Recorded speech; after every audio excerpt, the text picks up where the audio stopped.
Tingkatan 2. Bab 1. Kerajaan Alam Melayu. Konsep Alam Melayu. Pengenalan. Alam Melayu merangkumi gugusan kepulauan dan tanah besar di bahagian tenggara benua Asia. Alam Melayu juga dikenali dengan pelbagai istilah seperti Kepulauan Melayu dan Dunia Melayu. Istilah ini berbeza-beza mengikut peredaran zaman. Pada masa dahulu, gugusan tanah luas terbentang yang menghubungkan kawasan daratan dengan kepulauan ini dikenali sebagai pentas Sunda. Kawasan di pentas Sunda ini mempunyai ciri-ciri fizikal dan hidupan yang hampir sama. Anda telah mempelajari hal ini semasa berada di tingkatan 1. Manusia yang tinggal di kawasan ini berkongsi tamadun yang sama seperti kepercayaan, asal-usul keturunan, bahasa, budaya, dan masyarakat. Oleh itu, konsep alam Melayu ini boleh dilihat dari sudut geografi, bahasa, dan budaya. Geografi. Terdapat pelbagai pendapat tokoh-tokoh tempatan dan luar negara berkaitan aspek geografi alam Melayu. Pendapat mereka menjadi rujukan dalam perbincangan tentang konsep alam Melayu. Profesor Emeritus Dato' Dr. Nik Hassan Syuhaimi, Nik Abdul Rahman, ahli arkeologi. Alam Melayu meliputi kawasan dari Madagaskar ke Tanah Melayu, Papua New Guinea, Australia, New Zealand, Kepulauan Pasifik, dan sampai ke Taiwan. Abdul Hadi Haji Hassan, ahli akademik. Alam Melayu merupakan suatu lingkungan geografi yang luas, meliputi Kepulauan Melayu hingga selatan Thailand. Profesor Emeritus Tan Sri Dato' Pendeta Dr. Ismail Hussein, ahli bahasa dan budayawan. Dunia Melayu meliputi selatan Vietnam, Kemboja, selatan Myanmar, segenting Kra, Malaysia, Indonesia, Brunei, dan Filipina. Alfred Russel Wallace, Sarjana Barat. Kepulauan Melayu meliputi Tanah Melayu hingga Tenasserim dan Kepulauan Nicobar, Filipina, dan Kepulauan Solomon hingga Papua New Guinea. Profesor Dr. Ding Chu Meng, pengkaji manuskrip Melayu. Dunia Melayu merupakan sebuah kawasan yang luas, meliputi Malaysia, Indonesia, Brunei, Singapura, selatan Thailand, dan Filipina. Tokoh-tokoh ini telah mengemukakan pandangan yang hampir sama dari aspek geografi alam Melayu, iaitu kawasan yang merangkumi Malaysia, Indonesia, Singapura, Brunei, Filipina, selatan Thailand, selatan Myanmar, dan selatan Indochina. Pada hari ini, alam Melayu merupakan sebahagian daripada Asia Tenggara. Bahasa. Konsep alam Melayu juga boleh dilihat dari aspek penggunaan bahasa serumpun yang dikaitkan dengan bahasa Melayu. Bahasa Melayu tergolong dalam bahasa Austronesia yang merupakan antara 200 bahasa yang dipertuturkan di alam Melayu. Profesor Emeritus Dato' Dr. Asmah Haji Omar, tokoh bahasa. Bahasa serumpun di alam Melayu mempunyai perkaitan dengan bahasa etnik pribumi. Persamaan ini boleh dikenal pasti melalui kata-kata tertentu. Apabila membuat perbandingan bahasa-bahasa serumpun ini, terdapat pertalian kekeluargaan bahasa-bahasa ini dengan bahasa Melayu. Persamaan bunyi perkataan bagi beberapa etnik di alam Melayu. Bahasa Melayu, Malaysia. 4. 5. Bahasa Jawa, Indonesia. 4. 5.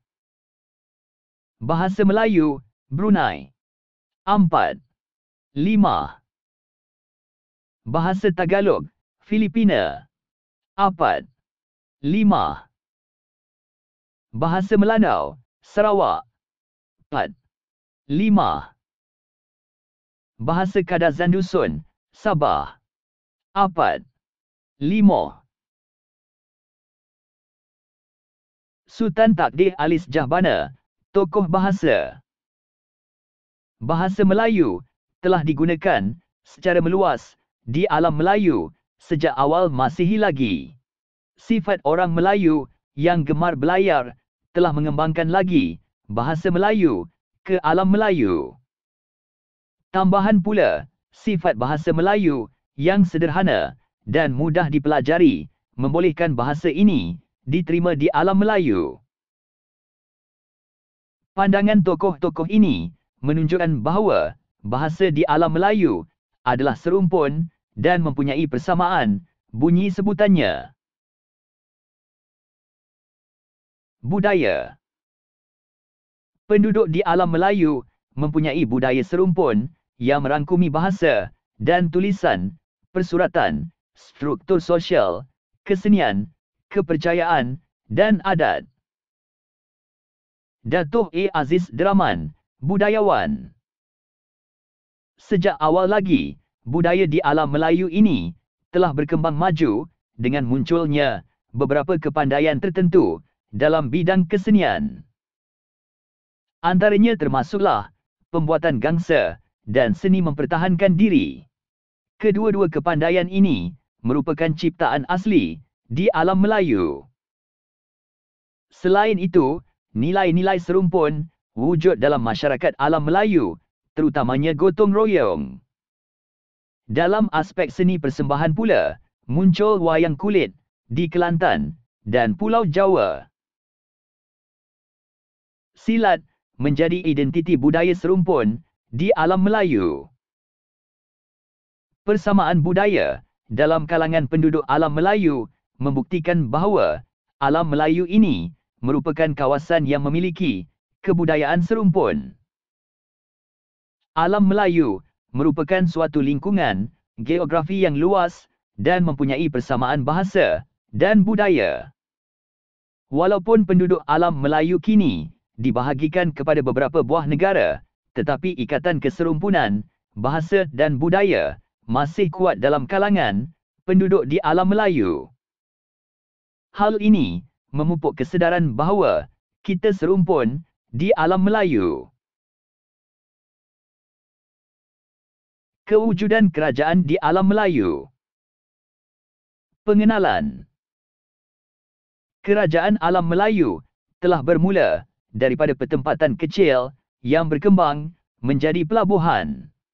Pelabuhan ini seterusnya berkembang menjadi kerajaan. Kerajaan ini muncul seawal abad pertama. Antara kerajaan tersebut termasuklah Funan, Champa, Sriwijaya, Angkor, Majapahit, Kedah Tua, dan Gangga Nagara. Kerajaan-kerajaan awal alam Melayu. 1. Kerajaan Funan. Lokasi: Lembah Sungai Mekong. Masa: Abad pertama. Pusat kerajaan: Yadapura. 2. Kerajaan Champa. Lokasi: Selatan dan Tengah Vietnam. Masa: Abad kedua. Pusat kerajaan: Indrapura. 3. Kerajaan Sriwijaya. Lokasi: Lembah Sungai Musi, Sumatera. Masa: Abad ke-7. Pusat kerajaan: Palembang. 4. Kerajaan Angkor. Lokasi: Lembah Sungai Mekong. Masa: Abad ke-9. Pusat kerajaan: Hariharalaya. 5. Kerajaan Majapahit. Lokasi: Lembah Sungai Berantas, Jawa Timur. Masa abad ke-13. Pusat kerajaan Kota Trawulan. 6. Kerajaan Kedah Tua. Lokasi Sungai Mas dan Sungai Bujang. Masa abad ke-5. Pusat kerajaan Sungai Mas dan Pangkalan Bujang. 7. Kerajaan Gangga Negara. Lokasi Pantai Barat, bahagian tengah, Tanah Melayu. Masa abad ke-6. Pusat kerajaan Pangkalan. Kewujudan kerajaan alam Melayu sejak awal abad pertama membuktikan bahawa alam Melayu juga mempunyai kerajaan yang sezaman dengan tamadun lain. Kerajaan ini telah berjaya membina kegemilangan yang agung. Kewujudan kerajaan ini menyedarkan kita bahawa kawasan yang kita diami ini juga mempunyai warisan kerajaan yang agung seperti tamadun lain di dunia.